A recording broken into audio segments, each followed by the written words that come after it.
प्रणाम किया और प्रणाम करके आज महाराज परीक्षित चले हस्तिनापुर में आए। परीक्षित के पुत्र थे जिनका नाम था जनमेजय।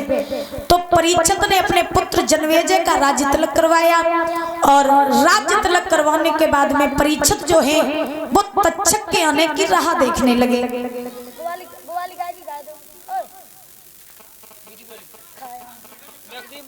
आज ध्यान रखना महाराज, इधर तक्षक जो था वो महाराज जब 7 दिन पूरे हुए तो तक्षक आज चला परीक्षित को डसने के लिए।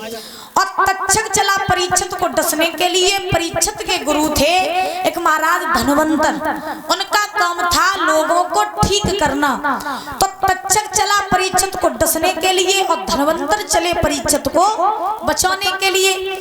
धनवंतर की और तक्षक की रास्ते में भेंट हो गई और जब रास्ते में भेंट हुई तो उसी समय महाराज तक्षक सोचने लगा कि धनवंतर जा रहे परीक्षित को बचाए काजे और हम जा रहे परीक्षित को डसवे काजे।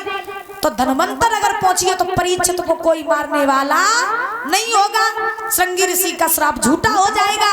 तो तक्षक ने धनवंतर से कही कौन जा रहे हो धनवंतर? धनवंतर बोले हम जा रहे परीक्षित को बचाए और तुम जा रहे परीक्षित को डसवे। तासो हम जा रहे परीक्षित देगा। तो तक्षक बोलेगा तुम परीक्षित देगा जा रहे तो ऐसा करो तुम तो यहाँ तुम्हारे तो वही हो जाए। तो धनवंतर बोले हो जाए। तो तक्षक ने फुसकार मारी, एक हरा भरा वृक्ष खड़ा था उसके ऊपर।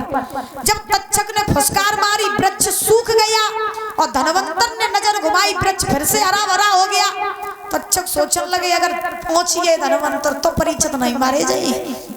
तक्षक ने क्या किया, एक सोटा बन के महाराज जमीन पे लेट गया और जैसे ही जमीन पे लेटा तो धनवंतर आगे बढ़े। आगे बढ़कर के उन्होंने सोटा समझ के उठाया, कंधे पर रखा और जैसे ही कंधे पर रखा तैसे ही आज तक्षक ने पीठ में डस लिया, क्योंकि पीठ तक नजर नहीं पहुंचती है। तो आज महाराज जब तक्षक ने पीठ में डसा तो अब तो धनवंतर पछाड़ खा के गिर पड़े। धनवंतर के चेला रहे 1400 चेला बोले गुरुजी तुम्हें तो तक्षक ने खाए लो, बचावे को कोई उपाय? तो धनवंतर बोले एक उपाय है, क्या तुम 1400 हमें गाड़ दो जमीन में जिंदा और गाड़ के तुम सब ढोक बजाओ हम ठीक हो जाएंगे। 1400 चेलों ने धनवंतर को जमीन में गाड़ दिया और जमीन में गाड़ करके आज ढोक बजाने लगे। और कैसे ढोक बजा रहे हैं? अरे मीठी बोली कोयल की सुन कौआ है, मीठी बोली कोयल की सुन कागा रे जगह अपनों करा होले। मीठी बोली कोयल की सुन कौआ रे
ढोंक बजाने लगे। तक्षक आया 1400 चेलों के पास, बोले क्या कर रहे हो? बोले गुरुजी को सौंपने खायलों से ढोंक बजाए रहे। तक्षक कहने लगा गुरुजी तुम्हें न गाड़ के मार दियो। तो 1400 चेले बोले क्या करें? तक्षक बोले करियो काय ने बाहर निकाल लियो। अगर तुमने जिंदा गाड़ के गुरुजी तुम्हें मरिए तो तुम पे पाप लगे, नरक में जाइयो, गुरुजी को बाहर निकाल लियो। 1400 चेलों ने धनवंतर को बाहर निकाल लो, और जो बाहर निकालो धनवंतर बोले जो तुमने क्या करो? 1400 चेले बोले महाराज अगर तुम्हें हम जमीन में गाड़ देते और तुम मर जाते तो हम पे पाप लगतो था, हमने तुम्हें निकाल लो। धनवंतर बोले अब मुझे कोई नहीं बचा सकता। 1400 चेले बोले कोई और उपाय? धनवंतर बोले एक उपाय कि तुम 1400 हमें काट काट करके, मेरे शरीर को काट काट करके तुम 1400 खाए जाओ तो तुम सब धनवंतर हो जाओगे। बोले अरे हो 1400 रे धनवंतर।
की। आज महाराज ध्यान रखना, इधर 1400 चेलों से जब धनवंतर ने कहा कि तुम मुझे काट काट करके 1400 खा जाओ तो तुम सब धनवंतर हो जाओगे, तो आज उसी समय 1400 चेलों ने परीक्षित महाराज आज धनवंतर को काट काट करके 1400 टुकड़े किए। खाने वाले थे, तक्षक आ गया, बोले क्या कर रहे हो? धनवंतर बोले हम क्या कर रहे, हम जो गुरु जी के मांस को खा रहे। तक्षक बोले तुम्हारे जैसे चेला तो होते ही मर जाते। तो ठीक है, बोले क्यों?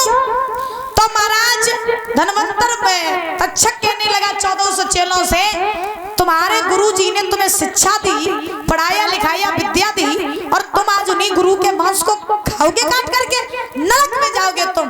बोले तो क्या करें? तो तक्षक बोला ऐसा करो, इनकी अस्थियों को गंगा जी में बहा दो जा करके। तो महाराज आज इधर 1400 चेलों ने वो मांस खाया नहीं, आज गंगा जी में विसर्जित कर दिया। एक बंगाल की धोबिन अपने पति से लड़ाई करके गंगा जी में कूदने के लिए आई थी, मरने के लिए। तो जैसे ही मरने के लिए आई तो उस धोबिन को धनवंतर की एक हड़िया मिल गई, और धनवंतर की जब हड़िया मिली तो उस धोबिन ने वो हड़िया खा ली, और जब खाई तो धोबिन जादूगरनी बन गई।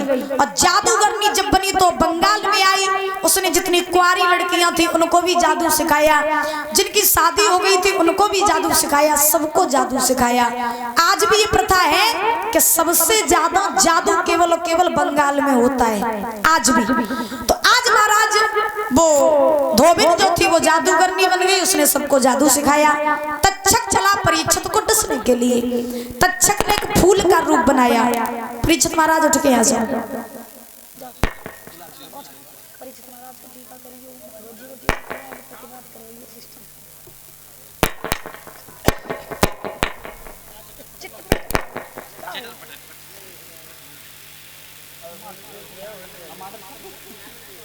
टूटे नहीं होते, कम हो जाते। दादा तो कहती जाई हो रही लग जाता हमके मैं जाता ना 30 रुपए लपड़ लग गया मंच में गिरा है। और इस बीच में ये 100 रुपए दे रहे हैं संजय यादव बरनाल साहब की तरफ से आए हैं, बहुत बहुत धन्यवाद है। आज महाराज तक्षक चला फूल का रूप